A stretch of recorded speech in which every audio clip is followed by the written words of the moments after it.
Soya chunks పికిల్ని ఎప్పుడైనా ఇలా చేశారా మీరు? నేను చాలా డిఫరెంట్గా చేశాను, చాలా టేస్టీగా చేశాను. ఒకసారి దీన్ని ఎలా చేస్తారో, ఎలా చేయాలో చూద్దామా? హాయ్ అండి, welcome back to my channel. నేను ఇక్కడ న్యూట్రీ కింగ్ 30 గ్రామ్స్ ప్యాకెట్ అండి. ఇది ఒక ప్యాకెట్ సోయా చంక్స్ని తీసుకొని కడిగేసి ఒక 3 గంటలు నానబెట్టాను. తర్వాత గట్టిగా నీళ్లు పిండేసేసి ఇలా పొడి పొడిగా తీసుకుంటున్నాను. స్టవ్ వెలిగించి కడాయి పెట్టి ఆయిల్ వేడి చేశాను. ఇప్పుడు వీటిని ఇందులో వేసేస్తున్నాను.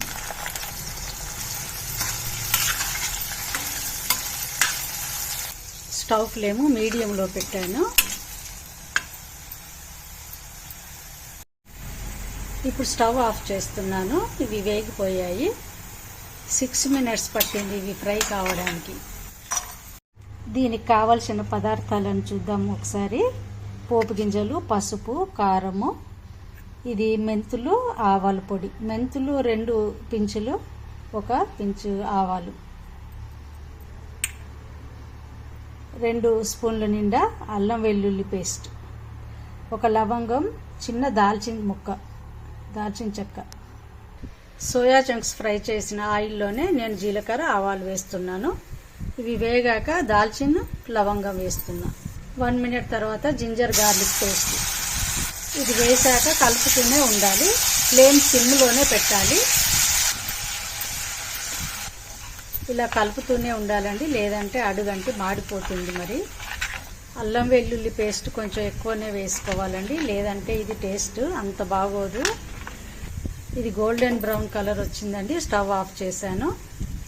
చూడండి ఇలాగా. ఇప్పుడు పసుపు వేస్తున్నా.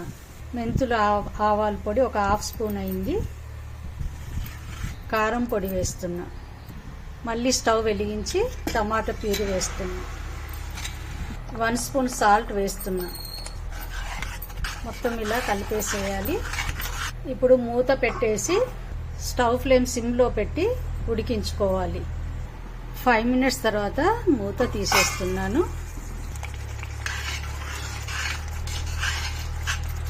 మళ్ళీ లిడ్ పెట్టేస్తున్నాను. 3 మినిట్స్ తర్వాత స్టవ్ ఆఫ్ చేస్తున్నాను. చూడండి గ్రేవీ ఇలా వచ్చింది. దీన్ని స్టవ్ మీద నుంచి తీసేసి చల్లార్చుకోవాలండి. పూర్తిగా చల్లగా కావాలి.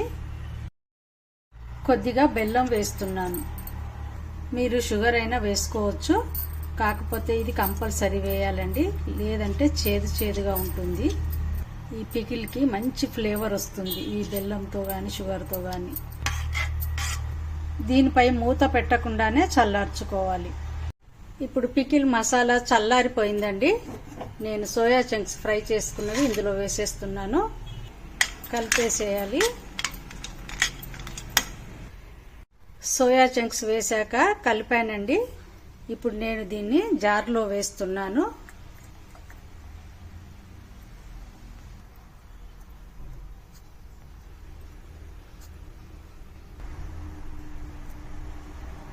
టొమాటో ఫిష్ కర్రీ చేస్తే ఎలా ఉంటుందో ఈ పికిల్ అంత బాగుంటుందండి టేస్ట్. ఒకసారి ట్రై చేసి చూడండి. మీరు లంచ్ బాక్స్కి కర్రీ చేసుకోవాలనే టెన్షన్ ఉండదు. దీన్ని చేసి ఫ్రిడ్జ్లో పెట్టుకుంటే 1 నెల రోజుల వరకు నిల్వ ఉంటుంది.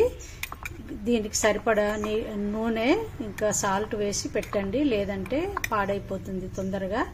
ఇది చాలా టేస్టీగా ఉంటుంది. ఒకసారి ట్రై చేసి చూడండి. Thank you for watching. Please like, share and subscribe.